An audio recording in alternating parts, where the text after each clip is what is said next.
Bab 1437, bisakah kamu bersumpah? Meskipun dia pernah mengalaminya sekali, Sander Ye masih merasa sulit menahan rasa sakitnya lagi. Rasa sakit itu berawal dari darah, lalu menembus darah hingga ke meridian dan sumsum tulang seluruh tubuh, lalu ke jiwa. Setiap inci seakan tergoreng dalam minyak. Lakini merasa seperti hendak terbakar. Terutama perasaan jiwanya yang terbakar sungguh tak tertahankan baginya. Yang paling mengerikan adalah ada kekuatan misterius yang terkandung dalam darah misterius itu. Kekuatan itu bagaikan aliran magma yang mengalir melalui tubuhnya, menempel pada setiap inci darah, meridian, dan sumsum tulangnya. Tekadnya selalu kuat, tetapi saat ini, yang ada dalam pikirannya hanyalah satu, pingsan. Seperti itulah, setelah waktu yang tidak diketahui, Sander Ye perlahan membuka matanya, dan apa yang dilihatnya adalah sebuah tempat tidur bersulam dengan beberapa pola indah terukir di atasnya. Di mana ini? Pikiran Sander Ye sedikit kacau. Lah ingin duduk, tetapi mendapati bahwa seluruh tenaga dalam tubuhnya seakan terkuras habis dan ia sama sekali tidak memiliki tenaga. Sander Ye tersenyum pahit. Dia berusaha keras mengingat kejadian sebelumnya, tetapi dia tidak dapat mengingatnya. Dia hanya tahu bahwa dia tampaknya benar-benar pingsan setelahnya. Tapi itu tidak benar. Jika dia tidak sadar, garis keturunan iblis gila dan garis keturunan fana mungkin tidak dapat menekan garis keturunan misterius itu. Tahukah kamu, dialah akar dari dua garis keturunan ini. Sander Ye berkata, King Xuan. Tidak ada respon. Sander Ye tertegun. Dia segera mencoba menghubungi King Xuan, tetapi mendapati bahwa King Xuan tidak ada di sana sama sekali. Saat itu, pintu perlahan terbuka dan seorang wanita berpakaian hijau masuk. Wanita itu tampak berusia 20-an, mengenakan gaun hijau seputih giok dan sangat cantik. Sander Ye sedikit bingung. Wanita berpakaian hijau itu berjalan ke arah Sander Ye dan membungkuk sedikit, Tuan Ye, ini adalah paviliun lembaga pemikir. Aku adalah pelayan Master Pavilion. Kamu bisa memanggil aku Jinny. Sander Ye berkata, Nona Jinny, mengapa aku ada di sini? Jin Yida berkata, Master Pavilion membawamu ke sini. Nona Sui. Sander Ye, sekarang dia di mana? Jin Yida berkata, Master Pavilion sedang sibuk. Sander Ye mengangguk. Lah ingin berdiri, tetapi ternyata ia masih tidak punya tenaga. Jinny berjalan ke sampingnya dan dengan lembut membantunya berdiri. Setelah Sander Ye berdiri, dia mendapati kakinya juga sangat lemah, seperti dia telah melakukan aktivitas seksual yang berlebihan. Dia menggelengkan kepalanya dan tersenyum. Sekarang ketika dia memikirkan garis keturunan misterius itu, dia merasa sedikit takut. Benda itu mungkin benar-benar darah penguasa bersama saat itu. Sander Ye berkata, terlalu membosankan, aku ingin jalan-jalan. Jinny mengangguk, oke. Sambil berbicara, dia membantu Sander Ye berjalan keluar. Begitu dia membuka pintu, cahaya yang menyilaukan menerpanya. Dia tidak bisa menahan diri untuk tidak mengerutkan kening, lalu bertanya, sudah berapa lama aku tidak sadarkan diri?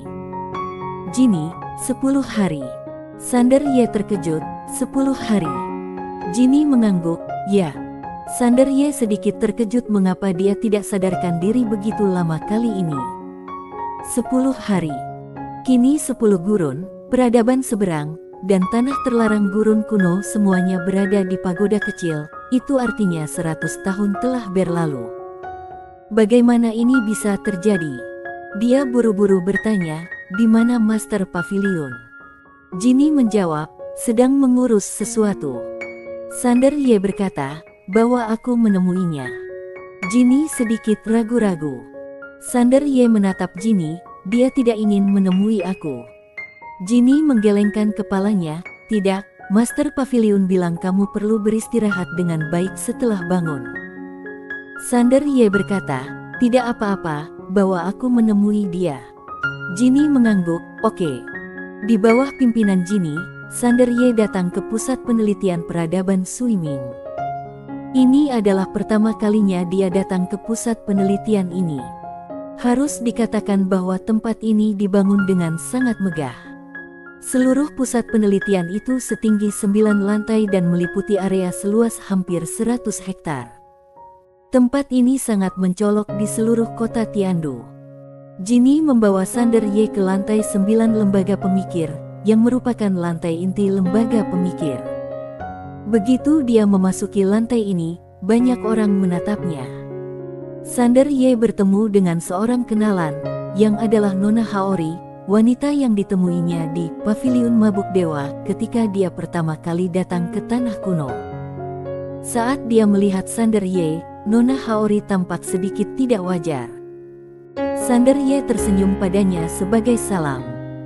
Jinny membawa Sander Ye ke paviliun kecil tempat Gujina Sui berada. Begitu dia memasuki paviliun, dia melihat kenalan lainnya. Dao leluhur. Saudara Sander.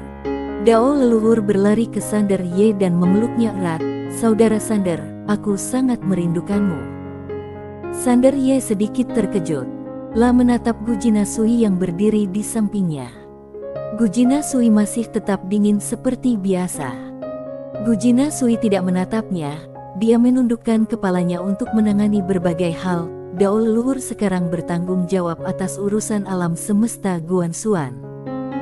Aku katakan kepadanya bahwa ketika 30% kekuatan iman alam semesta Guansuan adalah iman murni, kamu akan mengembalikan kultivasi kepadanya.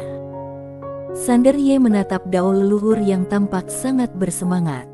Ya, saudara Sander. Jangan khawatir, aku akan mengelola alam semesta Guansuan dengan baik. Sialan, siapapun yang berani mengganggumu, aku tidak akan melepaskannya. Sander Ye tersenyum dan berkata, bekerjalah dengan keras, aku tidak akan memperlakukanmu dengan tidak adil. Dao leluhur segera berkata, aku mengerti. Saudara Sander, aku masih percaya pada kepribadian kamu. Bisakah kamu berjanji? Sander Ye. Setelah Dao leluhur diseret pergi oleh Jinny, hanya Sander Ye dan Gujina Sui yang tersisa di paviliun. Gujina Sui duduk di belakang meja menangani berbagai hal, dan tidak mengatakan sepatah kata pun. Setelah Sander Ye duduk beberapa saat, dia berkata, Nona Sui, silakan lanjutkan pekerjaanmu. Setelah mengatakan itu, dia berdiri dan pergi. Setelah Sander Ye pergi, Gujina Sui berhenti. Setelah Sander Ye meninggalkan lembaga pemikir itu, dia datang ke pagoda kecil.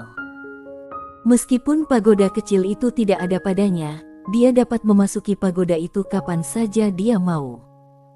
Lah datang ke kabinet yang beranggotakan lebih dari 300 orang, yang jumlahnya puluhan kali lipat dari sebelumnya. Pada saat ini, Linga sang pemimpin itu tiba-tiba berdiri dan berjalan di depannya, lalu membungkuk sedikit kepadanya, Tuan Ye. Sander Ye tersenyum dan berkata, terima kasih atas kerja kerasmu. Linga berkata, segala sesuatu yang diperintahkan oleh Master Pavilion untuk aku lakukan adalah tanggung jawab aku. Sander Ye, sekarang bagaimana keadaan alam semesta Guansuan? Linga merentangkan telapak tangannya, dan sebuah pedang muncul di tangannya, itu adalah pedang King Xuan. Linga berkata, selama 100 tahun, tim aku dan aku telah bereksperimen dengan pedang ini. Sekarang kami memiliki beberapa ide yang ingin kami diskusikan dengan Master Ye.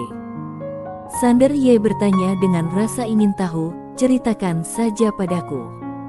Linga berkata, karena tatanan Tuan Ye sama sekali berbeda dari peradaban Suiming, kami menyelidikinya sebentar, dan akhirnya, kami memilih untuk mengklasifikasikan kekuatan iman menjadi kekuatan iman berwarna terang, kekuatan iman emas, kekuatan iman ungu, dan kekuatan iman putih. Kekuatan iman berwarna terang adalah kekuatan iman pasif. Mereka diperintah oleh kamu dan tidak punya pilihan lain. Kekuatan iman berwarna terang ini relatif tidak berguna. Kekuatan iman emas berarti mereka telah mengakui kamu, dan kamu memiliki status tertentu di hati semua makhluk hidup, kekuatan iman ungu berarti semua makhluk hidup sangat mengakui kamu, dan kekuatan iman ini sangat mengerikan. Pada titik ini, dia berhenti sejenak dan melanjutkan, adapun kekuatan iman yang putih, ini adalah kekuatan iman yang paling murni, yang juga merupakan tujuan akhir kita, tatanan bagi semua makhluk hidup. Tatanan kamu bukan hanya tatanan kamu, tetapi juga tatanan mereka. Iman mereka kepada kamu juga merupakan iman mereka kepada diri mereka sendiri. Kita tidak dapat memperkirakan kekuatan dari kekuatan iman ini untuk saat ini. Sander Ye terdiam, karena yang dimilikinya sekarang hanyalah kekuatan keimanan yang berwarna terang, itu artinya dia baru saja memulai. Linga melanjutkan, Tuan Ye, mohon aktifkan kekuatan iman kamu. Sander Ye merentangkan kedua telapak tangannya, dan seberkas jiwa pedang tatanan muncul di telapak tangannya. La sedikit terkejut karena ia menemukan bahwa jiwa pedang tatanan miliknya saat ini telah berubah menjadi emas. Hanya 10 hari. Salah. Sudah 100 tahun. Sander Ye menatap wanita di depannya dengan kaget, dan berkata dengan tenang, tim kami telah melakukan pengujian. Kekuatan iman emas ini, ditambah dengan pedang Tuan Ye, setara dengan alam penguasa wilayah. Ditambah dengan kekuatan darah Tuan Ye sendiri, itu pasti lebih kuat daripada alam penguasa wilayah rata-rata. Adapun kekuatan iman ungu, itu setara dengan alam penguasa peradaban. Sekarang, mereka yang dapat disebut alam penguasa peradaban adalah 3 penguasa peradaban besar di tanah kuno. Di atasnya adalah alam leluhur peradaban, yaitu pendiri peradaban teratas. Pada titik ini, dia melihat ke arah Sander Ye. Adapun tingkat kekuatan iman putih ini setara dengan apa, kami tidak dapat memperkirakannya untuk saat ini. Sander Ye mengangguk, aku mengerti. Linga berkata, selama kurun waktu ini, tim kami telah melakukan banyak percobaan dengan pedang ini, dan akhirnya menciptakan seperangkat metode untuk melatih dan menggunakan kekuatan iman. Dengan kata lain, meskipun kekuatan iman ada di dalam diri kamu, Tuan Ye, kekuatan itu tetap perlu dilatih dan digunakan secara wajar untuk mengerahkan kekuatan terbesarnya. Sambil berbicara, dia mengeluarkan bulungan lain dan menyerahkannya kepada Sander Ye. Ini adalah metode kultivasi Master Pavilion secara pribadi berpartisipasi di dalamnya. Gujina Sui. Sander Ye melihat bulungan itu, lalu mengambilnya. Linga melanjutkan, Master Pavilion berkata bahwa meskipun metode kultivasi ini dikembangkan oleh kami, tetapi belum sepenuhnya selesai. Semua tergantung pada Master Ye untuk menyempurnakannya melalui pembelajaran dan latihan. Sander Ye mengangguk, oke. Linga tiba-tiba mengeluarkan sebuah peta besar. Dia menyapu telapak tangannya dengan ringan, dan peta itu terbentang di depan Sander Ye. Dia menunjuk beberapa tempat di peta itu dan berkata, Master Pavilion secara pribadi membagi alam semesta Guanxuan saat ini menjadi 12 negara bagian, dan mendirikan pilar kristal iman di setiap negara bagian untuk menguji iman masing-masing negara bagian. Jika iman suatu negara mulai melemah atau berfluktuasi, itu membuktikan bahwa ada masalah dengan pengelolaan negara bagian itu. Ini akan memudahkanmu untuk mengendalikan iman dan pemerintahanmu sendiri. Tidak hanya itu, setiap negara bagian dibagi menjadi 120 kota, dan wali kota masing-masing kota adalah orang yang bertanggung jawab. Jika kekuatan iman di bawah pemerintahannya semakin baik, ia akan dipromosikan dan memperoleh lebih banyak hak pemerintahan atas kota tersebut. Tetapi, jika kekuatan iman di bawah kotanya semakin lemah, ia akan diturunkan jabatannya atau bahkan diberhentikan. Di bawah wali kota, ada juga wali kota-kota dan wali kota desa. Dia berhenti sejenak dan melanjutkan, Kepala Pavilion berkata bahwa mustahil bagimu untuk mengelola alam semesta yang begitu besar sendirian. Kamu harus memiliki seperangkat aturan yang lengkap. Selain itu, akademi di setiap kota harus dipisahkan dari penguasa kota. Akademi hanya bertanggung jawab atas pendidikan dan tidak dapat mencampuri urusan militer. Penguasa kota hanya dapat bertanggung jawab atas urusan internal dan tidak dapat bertanggung jawab atas militer. Kekuasaan penguasa militer dikelola oleh markas besar. Selain itu, hanya satu pejabat tingkat kota yang dapat dipromosikan setiap kali, artinya, hanya satu orang antara dekan dan wali kota yang dapat dipromosikan setiap kali.